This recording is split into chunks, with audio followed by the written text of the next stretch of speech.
দর্শক, আপনারা নিশ্চয়ই জানেন যে আর কিছুদিন পরে জাতীয় বাজেট ঘোষণা করা হবে। আর বাজেট নিয়ে ইতিমধ্যেই নানা দিকে নানা রকম আলোচনা শুরু হয়ে গেছে। আসলে কেমন হতে পারে আগামী বাজেট, এবং এ নিয়েই আজকে আসলে আমরা পয়েন্টে কথা বলবো। এবং এ বিষয়ে কথা বলার জন্য আজকে আমাদের সঙ্গে ভার্চুয়ালি যুক্ত আছেন প্রফেসর আহসানুল আলম পারভেজ, অর্থনীতি ও বিনিয়োগ বিশ্লেষক।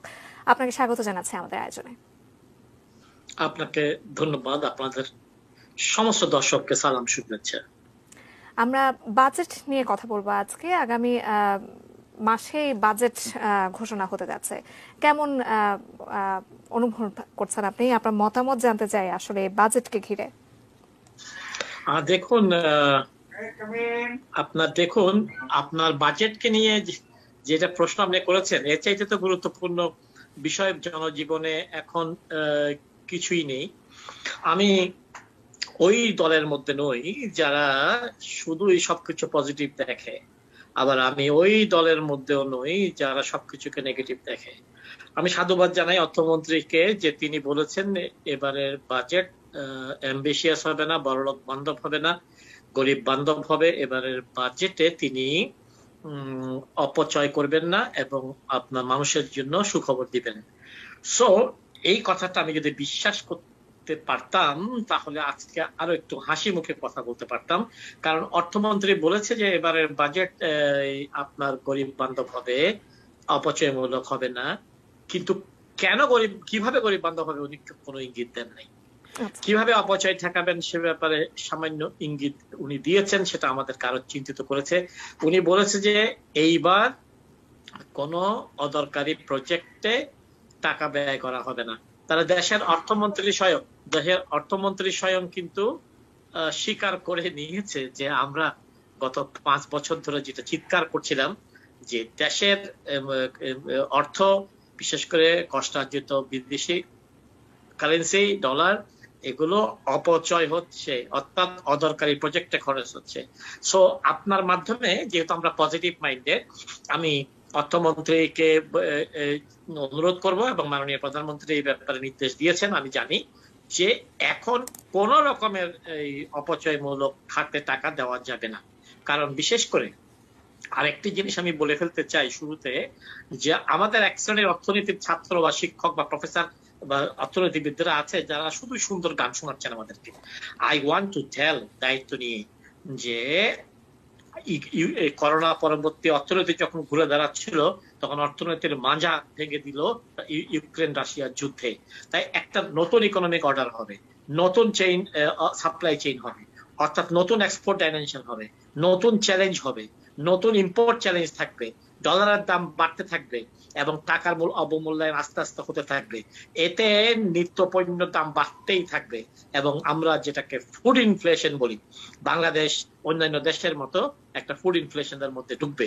সুখবর হচ্ছে আমাদের অবস্থা শ্রীলঙ্কা বা পাকিস্তানের চাইতে ভালো, নেপালের আমাদের মতন খারাপ, নেপালের অবস্থা খারাপ হচ্ছে, ভারতের চাইতে আমাদের অবস্থা কমফোর্টেবল। তার মানে এই নয় যেহেতু আমাদের মানুষ যা আছে, আমাদের রিজার্ভ কম, তার মানে এই নয় যে আমরা একটি ভুলও করতে পারি। আমরা 9 মাসের আমাদের ইম্পোর্টের টাকা ছিল, এখন সেটা 5 মাসে নেমে এসছে। মাননীয় প্রধানমন্ত্রী বঙ্গবন্ধুর কন্যা নিশ্চয়ই সচেতন আছেন যে এই ব্যাপারে যেন একটি ডলারও যেন অপচয় না হয়। আচ্ছা, করোনা কাল চলছে এবং দেখা গেছে যে করোনার বিপর্যয়তা আমরা কিন্তু কাটানোর চেষ্টা করতে চলেছি, এবং করোনা কালে একদিকে যেমন সম্প্রসারণশীল মুদ্রানীতি অনুসরণ করতে হবে, ঠিক অন্যদিকে এর ফলে রাষ্ট্রীয় ঋণের সুদও কিন্তু অকল্পনীয়ভাবে বৃদ্ধি পেতে যাচ্ছে। তো এর জন্য আমাদের কোনো প্রস্তুতি আছে কিনা? আমাদের পরবর্তী বাজেটে কেমন হবে তার প্রস্তুতি? আমাদের প্রস্তুতি আছে কি নেই, আপনি অত্যন্ত একটা ডেঞ্জারাস প্রশ্ন আমাকে করেছেন। আমি এদিকে বললে বলবে নেগেটিভ, ওদিকে বললে হবে যে সরকারের দালাল। আমি যেটা বিশ্বাস করি সেটা বলতে চাই। আমাদের সংশ্লিষ্ট মন্ত্রীদের, আমাদের পরিকল্পনা মন্ত্রী, অর্থমন্ত্রী ইত্যাদি, এদের কথাবার্তা শুনে, যে একটা কথা এখানে আর একটা কথা ওখানে, এতে আমরা বুঝতে পারতেছি যে আন্তঃমন্ত্রণালয়ের সাথে একসাথে কোহেরেন্ট ওয়েতে আমাদের প্রস্তুতি নেই। কিরকম প্রস্তুতি নেই, প্রিয় সঞ্চালক, চমৎকার কথা জাতিকে শোনাতে চাই। গত 8-9 মাসে একটা বিশেষ সময়ে আমাদের ইম্পোর্ট বিল বেড়েছে ডাবল, প্রায় 50% বৃদ্ধি পেয়ে গেছে। তো সো এখন আমার প্রশ্ন হলো যে এটা কি ঠিক হয়েছে? এইটা হওয়ার পরে যখন আমরা চিৎকার করছি, আমি চিৎকার করছি আপনাদের চ্যানেলে যে আমার টাকা আছে বলে বড় বড় গাড়ি কিনবো, আমার টাকা আছে বলে 5,000 টাকা স্কোয়ার ফিটের টাইলস কিনবো, এমন নয়। এখন সদাশয় সরকার, বিশেষ করে বাংলাদেশ ব্যাংক, এই ব্যাপারে ব্যবস্থা নিয়েছে। তারা গাড়ির এলসি 25 থেকে 75 করেছে, তারা বিলাসী দ্রব্যের লিস্ট কমিয়েছে। তাহলে আমাদের প্রস্তুতি ছিল না, এটাই হচ্ছে ওটা প্রমাণ। যে প্রস্তুতি থাকলে যেটা হতো, যে আমি বাংলাদেশ ব্যাংককে সাধুবাদ দিই যে তারা ডলারের, আমাদের কিন্তু টাকার অবমূল্যায়ন যারা হচ্ছে তারা সঠিক কথা বলছেন না। মার্কিন ফেডারেল রিজার্ভ আপনার তাদের টাকাকে ইন্টারেস্ট বাড়িয়ে দিয়ে 0.8, 1%-এর নিচে তাদের ইন্টারেস্ট থাকে আমেরিকাতে, ওরা 2.8 পর্যন্ত হতে পারে বলে বাজারে রিউমার ছড়িয়েছে। তাই পৃথিবীর স্থাবর ডলার বিনিয়োগকারীরা আমেরিকান ফাইন্যান্সিয়াল ইনস্টিটিউশনে পার্ক করবে। তাই ডলারের দাম বাড়তে থাকবে। কিছু আমাদের বাংলাদেশ ব্যাংক যেটা করেছে, খুব ভালো কাজ করেছে, ধীরে ধীরে তারা টাকার মূল্য কমাচ্ছেন। এটা অবমূল্যায়ন বললে আমি এটা শুদ্ধ হবে না। তাই এইটা যদি তারা এটা না করতো, তাহলে সব নিত্যপণ্য যেগুলো বিদেশ থেকে আমরা আমদানি করি সবগুলোর দাম ডাবল হতো 15 দিনেই। সো আমি কংগ্রেচুলেট করি বাংলাদেশ ব্যাংক যে তারা যথাযথ এটা করেছেন। আমি কংগ্রেচুলেট করি আমার কামাল ভাইকে, যে অর্থমন্ত্রী, যে উনি স্বীকার করেছেন যে অদরকারি প্রজেক্ট হয়েছে। আমি অনুরোধ করি আমার মাননীয় প্রধানমন্ত্রীকে একেবারে কড়া নির্দেশ দিয়ে দিতে, সবিনয়ে অনুরোধ করি যে বাংলাদেশের আর কোনো টাকা, একটা ডলারও যেন আমাদের অনুৎপাদনশীল খাতে না হয়। আমি বলতে চাই, দায়িত্ব নিয়ে বলতে চাই, যে আমাদের যে ইম্পোর্ট হয়েছে, আমাদের সেই ইম্পোর্ট গুলোকে যদি বিদেশি কোনো সার্ভে সংস্থা দিয়ে এইটাকে সার্ভে করা হয়, তাহলে আপনারা পাবেন 15 থেকে 20% মানি লন্ডারিং হয়েছে। সেটা ওভার ইনভয়েস করে। কেন? কারণ হচ্ছে গত করোনা কালে 2 বছর, তারপরে গত অনেক দিন ধরে বড় লোকরা মানি লন্ডারিং করতে পারে নাই, মানে পিকে হালদারের আত্মীয় স্বজনরা মানি লন্ডারিং করতে পারে নাই। তো সো এখন তারা যেটা করেছে, লিগালি করেছে। এটা ইন্টারন্যাশনাল যদি আপনারা সার্ভে নিয়ে আসেন, তখন আপনারা দেখতে পারবেন অনেকগুলো এলসিতে, সবগুলো না, সব ব্যবসায়ী খারাপ না, অনেকগুলো এলসি কে ওভার ইনভয়েস করেই টাকা ইম্পোর্ট ডাবল হয়ে গেছে। তবে যাই হোক, সরকার এখন রাশ টেনেছে। তো আমরা সাধারণ মানুষরা এগুলো সম্বন্ধে আমরা সচেতন। এটা সব মন্ত্রীদেরকে, সরকারের সমস্ত অর্গানকে জানতে হবে, বুঝতে হবে যে আমরা মানুষ এগুলো এখন বুঝতে পারছি। আচ্ছা, গত 2 বছরের বাংলাদেশের অর্থনীতিতে আমরা কিন্তু বেশ একটু উঁচু নিচু পরিস্থিতি দেখতে পাচ্ছি। এই বিষয়ে আপনার মূল্যায়ন জানতে চাই, এবং আরো একটা জানতে চাই যে এখন যদি আর্থিক ও রাজস্ব খাত নিয়ে আমরা কথা বলি, সরকার কি ব্যয়টা ঠিক মতো করতে পারছে কিনা, কি মনে হয় আপনার? আপনি চমৎকার প্রশ্ন করেছেন। আপনার প্রশ্নের প্রথম পার্টটা একটু আবার বলেন। হ্যাঁ হ্যাঁ, অবশ্যই বলবো। আমি বলছি যে 2 বছরে আমরা বাংলাদেশের যে অর্থনৈতিক পরিস্থিতিটা দেখতে পেরেছি, সেখানে দেখা গেছে যে একটা উঁচু নিচু পরিস্থিতি আমরা দেখতে পেয়েছি। কখনো প্রবাসী আয় বৃদ্ধি পাচ্ছে, কখনো রেমিটেন্স কমে যাচ্ছে, এরকম একটা অবস্থায় দেখতে পাচ্ছি। প্রবৃদ্ধির ক্ষেত্রেও দেখেছি আমরা এরকম একটা পরিস্থিতি। এবং রাজস্ব এবং আর্থিক খাত নিয়ে যদি কথা বলি, সেখানে সরকার থেকে ব্যয়টা ঠিক মতো করতে পারছে কিনা, এই বিষয়ে আপনার মতামত জানতে চাই। আমি এক নিঃশ্বাসে আপনার সুন্দর প্রশ্নের উত্তর দিতে চাই। প্রথম কথা হচ্ছে যে এই যে আমাদের রেমিটেন্স কমে যাচ্ছে, বা আমাদের কখনো এরকম হচ্ছে বা কখনো ওরকম হচ্ছে, এটা কিন্তু খুবই নর্মাল। মানুষের হার্টবিটের মতো অর্থনীতির কার্ভ সবসময় এরকম এরকম হয়। কিন্তু এটা যখন সঙ্গত কারণে হয়, সেটা মানুষের জন্য ক্ষতি নয়। যেমন আপনাকে সাধারণ আপনার দর্শকদেরকে বোঝানোর জন্য, যে যখনই দেখা যাচ্ছে ডলারের দাম রিভাইজ করেছে আমেরিকা, অর্থাৎ পৃথিবীর অন্যান্য dollar, euro, dollar yen, dollar one, এগুলোর মধ্যে যখন ডলারের দাম বৃদ্ধি পাবে, অর্থাৎ টাকার দাম একই থাকবে, তখন মানুষ করবে, হুন্ডি করবে, তখন আপনার কমবে, রেমিটেন্স কমবে। তো সেই জন্যই সরকার ব্যবস্থা নিয়েছে। আমি মাননীয় প্রধানমন্ত্রীকে জানিয়েছি যে আরো 8 আনা উনি স্টিমুলাস প্যাকেজ দিলে আমাদের রেমিটেন্স প্রবাহ বাড়বে। 1।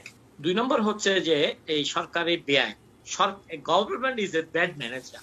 গভর্নমেন্টের ক্ষমতা কম, গভর্নমেন্টের স্পিড কম, গভর্নমেন্টের মধ্যে ভাইরাস বেশি, এবং গভর্নমেন্টের মধ্যে দুর্নীতি বেশি।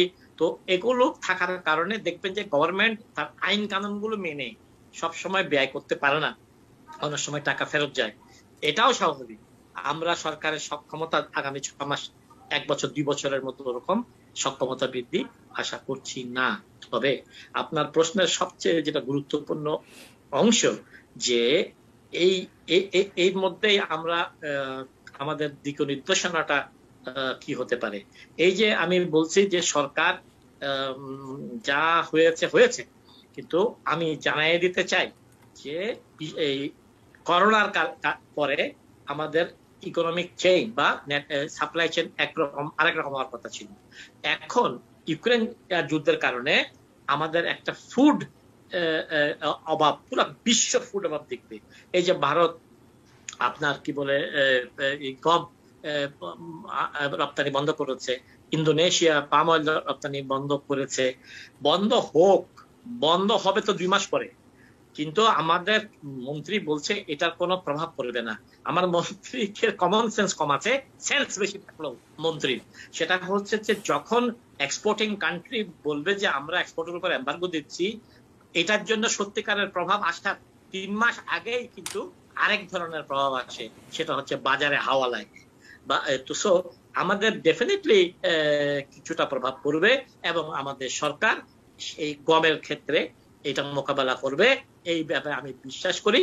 কিন্তু আমি আবার একটু চিন্তিত হই, এই যে টিসিবি বলেছিল তারা 110 টাকা বা কত টাকায় তারা তেল বিক্রি করবে, সেটা স্থগিত করা হয়েছে। কেন স্থগিত করা হয়েছে, কেন এটা জানানো হয়নি? এটা কি সোয়াবিন তেল যারা এনে বেশি লাভ করতে গিয়ে এখন বিপদে পড়েছে, তাদেরকে তাদের পেটের সেই অবৈধ সোয়াবিন তেল গুলোকে ওয়াশ ডেলিভারি করে দেওয়ার জন্য সুযোগ দেওয়া হচ্ছে, নাকি সত্যি কোনো কারণ আছে জাতি জানতে চায়। কিন্তু আমি যেটা আশাবাদী যে বাংলাদেশ পাকিস্তানের মতো হচ্ছে না, নেপালের মতো হবে না, শ্রীলঙ্কার মতো তো হবেই না। কিন্তু বাংলাদেশের যেটা সবচেয়ে বড় চ্যালেঞ্জ, যে আমরা ভাতে মাছে বাঙালি, এই ভাতে মাছ, এই আমাদের ব্ল্যাক বেঙ্গল গোট, এই আমাদের ভেজিটেবল এবং আনুষঙ্গিক এগ্রিকালচারাল প্রডিউস, এগুলোর উৎপাদন বাড়িয়ে ডলারের উপরে নির্ভরশীলতা কমিয়ে মানি লন্ডারিং কে কঠিন করা। পিকে হাওলাদার বিষয়টা আমি গতকালকে একটা টকশোতে আমরা সবাই বলেছি, এটাই হচ্ছে বিসমিল্লাহির রহমানির রহিম এগেইনস্ট মানি লন্ডারিং। সো এইগুলো কমিয়ে আমরা আমাদের সংসার, শেখ হাসিনা তার সংসার, তার বাপের তৈরি করা বাঙালি জাতি, যেটা আমাদের একটা দেশ, তাদেরকে খাইয়ে পরিয়ে চালিয়ে নেবেন, এইটুকু আস্থা আমি মাননীয় প্রধানমন্ত্রীর উপরে রেখেছি।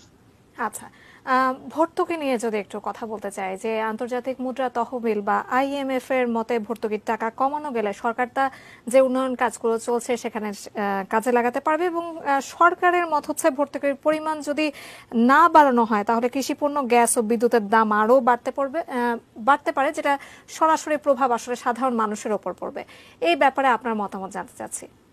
এ ব্যাপারে একটু ঝেড়ে কাশার ব্যাপার আছে। সংস্থা আইএমএফ এরা অর্থনীতির বই থেকে তথ্য এখানে দেয়, সেটা হচ্ছে যত বেশি সাবসিডি দিবেন অতই অর্থনীতি দুর্বল এবং নতজানু থাকবে, যত বেশি আপনার সাবসিডি উঠিয়ে নেবেন সেটা অর্থনীতির জন্য ভালো। এটা হচ্ছে থিওরি। কিন্তু যখন ওই সমস্ত দাতা সংস্থার খেলাধুলার জন্য, যখন পরাশক্তিগুলো আমেরিকা, চায়না, এদের মার্কেট ক্যাপচার করার খেলাধুলার জন্য যখন আমরা মাইনকার চাপে পড়ে যাই, মানে আমরা হঠাৎ করে পাম অয়েল শর্ট, হঠাৎ করে সোয়াবিন শর্ট, হঠাৎ করে আরেকটা কৃষি উপাদান শর্ট হয়, তখন জনগণের সরকারের দায়িত্ব হয়ে পড়ে ওইটাকে ইন্টারমিডিয়েন্ট সাবসিডি দিয়ে আপনার ব্যাপারটাকে সামলে নেওয়া। অনেকটা এরকম, আগামী কোরবানির ঈদে যদি আমার গরু কিনতে সমস্যা হয়, আমি আপনার থেকে একটু ধার করবো, করে কোনোভাবে এটা সামাল দিয়ে আবার আমার বাৎসরিক ইনকাম থেকে সেটা সংশ্লেষ করব। তাই ভর্তুকির ব্যাপারটা যেখানে প্রয়োজন সরকার সেখানেই দেবে, এটা স্বাভাবিক। আমাদের সরকার অদরকারি ভাবে ভর্তুকি দেয় না, দেবে না অর্থনৈতিক কারণে, সেটাও আমি জানি। কারণ কি জানেন, ভর্তুকি দিলে সেটা যদি একটু দেখে শুনে দেওয়া হয়, এটা জনতার পকেটে যায়, এটা মেহনতি মানুষের পকেটে যায়, এটা সমাজের নিম্ন স্তরের মানুষের পকেটে যায়। আইএমএফ সেটা চাইবে না। আমি এক নিঃশ্বাসে আরেকটা কথা যদি আমি না বলি, তাহলে মনে হয় আজকের এই অনুষ্ঠানটা একটু কম গুরুত্বপূর্ণ হয়ে উঠবে। সেটা হচ্ছে আগামী 3 মাস 6 মাস কিভাবে দেখতে হবে। আপনারা জানেন যে আমাদের $48 বিলিয়ন রিজার্ভ ছিল, সেটা 9 মাসের 8 মাসের বেশি, 9 মাসের ইম্পোর্ট বিলের সমান ছিল, সেটা নেমে এখন 5 মাসে চলে এসছে। আমাদের মাথা পিছু আয় বেড়েছে বলা হচ্ছে $2800 আমাদের মাথা পিছু লোন বেড়ে হয়েছে $432। মাথার পিছু আয়টা আমার মাথার পিছনে আসেনি, অন্যদের মাথার পিছনে গিয়েছে, কিন্তু মাথা পিছু ঋণ আমার মাথার উপরে এসে গেছে, আমার বাচ্চার মাথার উপরে এসে গেছে। তাই এ ব্যাপারে সরকার যেন জিডিপি লোন এবং এগুলোর ব্যাপারে কেয়ারফুল থাকবে। আমি দায়িত্বহীন ভাষায় জানি, আমার নেতৃত্বে প্রধানমন্ত্রী জানেন যে আমরা যে সমস্ত লোন নিয়েছি রাশিয়া থেকে, চায়না থেকে, অন্য জায়গা থেকে, ওইটা একটা গ্রেস পিরিয়ড থাকে, যে পিরিয়ডের পরে মূল এবং সুদ দিতে হয়। আমাদের উপরে আগামী 3 বছর পরে এই মূলের একটি অংশ এবং সুদ দিতে হবে, যেটা অলমোস্ট 0.7 বিলিয়ন, মানে 1 বিলিয়নের কম আমাদের বাজেটের উপরে এসে পড়বে। আচ্ছা, ঋণ নিয়ে আপনি যেহেতু কথা বলছেন, যে বিদেশি ঋণ নিয়ে আপনি কথা বলছেন, তার প্রেক্ষিতে একটু বলতে চাই যে রাষ্ট্রের ঋণ যদি সাধ্যাত্মিকভাবে যদি বৃদ্ধি পায়, সেক্ষেত্রে কিন্তু রাষ্ট্রের ক্ষমতাও হ্রাস পেতে থাকে। যে উন্নয়ন প্রকল্পগুলো নেওয়া হচ্ছে বা আগামীতে নেওয়া হবে, তার উপরে কোনো প্রভাব পড়বে কিনা? তার উপরে তো আপনি যদি শব্দটা উন্নয়ন বলেন, তাহলে সেই তথাকথিত উন্নয়নের উপরে প্রভাব পড়বে। গভর্নমেন্টের খাল, কি বলে, রোড, ফ্লাইওভার, কালভার্ট, ব্রিজ কম হবে। কিন্তু হোয়াট ইজ ডেভেলপমেন্ট? আমি উন্নয়ন বলতে বুঝি যে আমার শ্রমিকের, আমার কৃষকের, আমার মধ্যবিত্তের পকেটের উন্নয়ন।